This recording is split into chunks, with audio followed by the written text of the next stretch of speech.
શું કહેશો રાજબા? કન્વર્ઝેશન આપે સાંભળ્યું, આપની એવી ઈચ્છા હતી કે ભાઈ મારે ડિબેટ નથી કરવી, એકલાને વાત કરવી છે કે કલાકારો સોફ્ટ ટાર્ગેટ થાય છે. મારી શરૂઆત જ ત્યાંથી હતી કે ભાઈ ગમે એના અત્યારે તો સોશિયલ મીડિયામાં તમે કંઈક બોલી ગયા હોય તો સીધા સોફ્ટ ટાર્ગેટ કલાકાર થઈ જાય છે. એનું કારણ શું? એ આવું માધ્યમ મળે ક્યાં જે માણસને ગમે એને તાત્કાલિક પ્લેટફોર્મ મળી જાય, તાત્કાલિક આખું ગુજરાત ઓળખવા માંડે.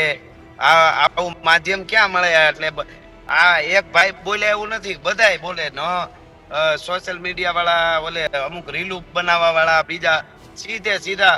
હવે મેન મુદ્દો કોઈ કર્યો હોય ને, દાખલા તરીકે આગળ કોઈ નેતા, અવાજ આવે છે ને મારો બરાબર? હા, આવે છે. અવાજ આવે છે?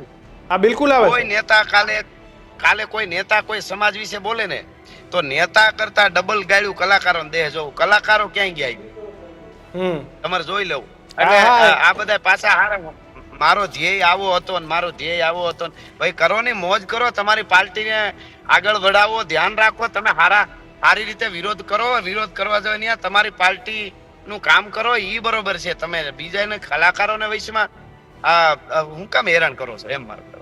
રાજભા, તમને લોકો હોરઠનું ઘરેણું, ગીરનું ઘરેણું આવી બધી ઉપાધિ આપતા હોય, બરોબર?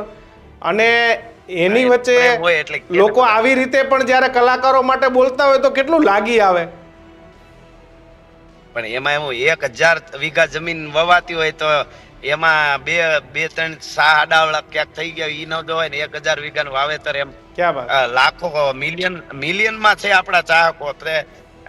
આ બધાને શું હોય, ગમતું ન હોય, પછી કોઈ બહુ પબ્લિસિટીમાં માનતું ન હોય, બહુ મત ન આપતા હોય, તો કઈક નવો સ્ટન્ટ કરે તો કઈક સારું રહે. એટલે પછી કરવા દો નહીં. પણ કલાકારોને વિરોધ કરે મત મળે રાજભાઈ? મત ન મળે પણ હું પોપ્યુલારિટી કહેવાય, શું કહેવાય, આ વ્યૂ મળે એટલે એને વધારે જોવા માંડે બધા. હા, લોકો ઓળખતા થઈ જાય કે આ ઓલા જ ભાઈ છે જેને આ કલાકારને આવી રીતે કીધું હતું એમ. હા, એમ. એટલે એ રીતે કરે તો મેં તો નક્કી કરી લીધું હમણાં. મને યાદ નથી, હમણાં હું હવે આવું બધું આવ્યું વિડીયો મૂકી, મેં કવિતા લખી છે, બહુ સરસ છે. હું થોડાક દિવસમાં હું મૂકી તો તમને બે શબ્દો જરા કહી દો ને. 2-3 શબ્દ, આખી નહીં, 2-3 શબ્દો કયો.